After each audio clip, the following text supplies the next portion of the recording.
Ay, overload. Ito yung ano, kabagan. Regular pa lang. Ang laki. Ito ba yung regular na kabagan? Ay, yung overload. Opo, overloaded po, sir. Yari ka din. Yeah. Sir. Yari ka din. Ano ko lang ito siya sa bama? Ay, yung drink. Uy, yung ano mo? Ay, yung overload na kabagan.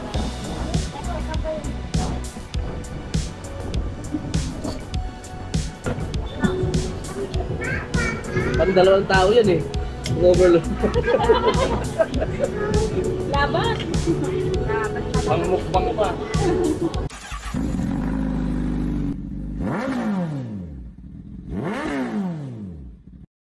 Hello, what's up mga idol? Halika, samahan nyo ako sa isa na namang food trip. Natikman nyo na ba mga idol ang Tuigarao's Best Pansit? Ito ang Pansit Kabagan at Pansit Batil Patong. Hindi mo na kailangan pumunta pa sa Cagayan para matikman ang kanilang pinagmamalaki na pansit. Dahil dito sa Tansa, Cavite, andito ang Nico's Tuigarao's Best Restaurant. Dito, matitikman mo ang authentic Pansit Batil Patong at Kabagan. So ano pang inaantay natin? Let's go!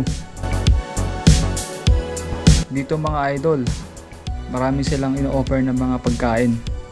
Meron silang rice meals, budol fried mix and much, seafood paluto, and samgyup, at syempre yung ating dinayo na Pansit Batil Patong at Kabagan.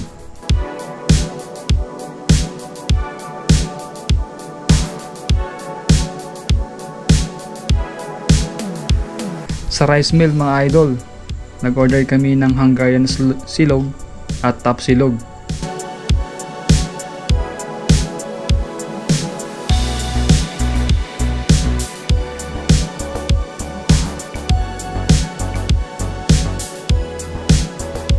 Ay, yung regular na batil.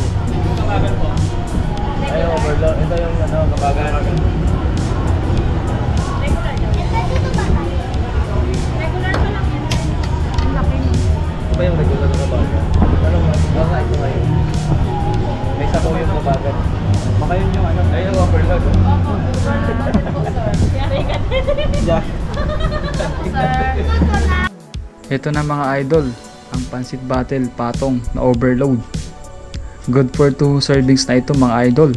Ang Pansit Batil Patong ay kilala sa noodles dish sa Tuguegarao City in Cagayan.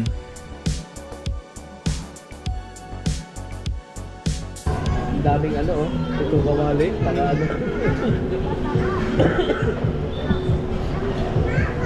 Parang dalawang tao yan eh. Yung overload. Laban. Laban. Pangmukbang pa. Ayun, may dyan, no? I-vlog mo.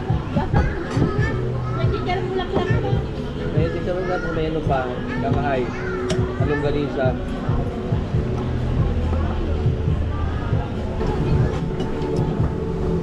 Mga idol, ito na nga yung ano, Pansit Ito wala? Batil. Meron yan, nakaano lang. Ito yung overload nila pang 2 servings to. Mukbang na yan. Pangmukbang talaga to.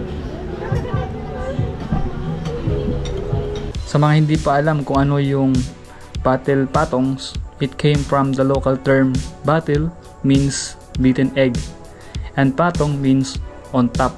Ang ingredients pala nito is meron siyang pansit miki na galing pa ng Tuguegarao. Yes mga idol, tama ang dinig nyo. Ang noodles galing pa ng Tuguegarao. And meron itong giniling na cara beef. So this is my first time na makatikim ng cara beef. Ang lasa nito is meron siyang buhagag na taste.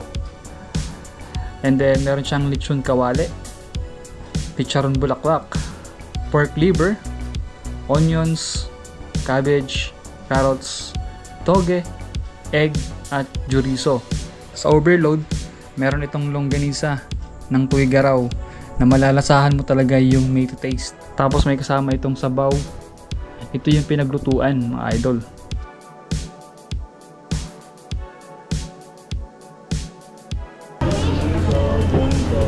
Sugat mga idol. Pagdating naman sa sausawan mga idol, ikaw na ang bahala. At take note, Unlimited yung kanilang sibuyas dito. Sabaw. When it comes to the taste mga idol, absolutely masarap. At babalik-balikan nyo talaga. Guys, ulit. Yung idol. Overload. Along the highway lang yung pwesto nila at maganda yung ambience ng place.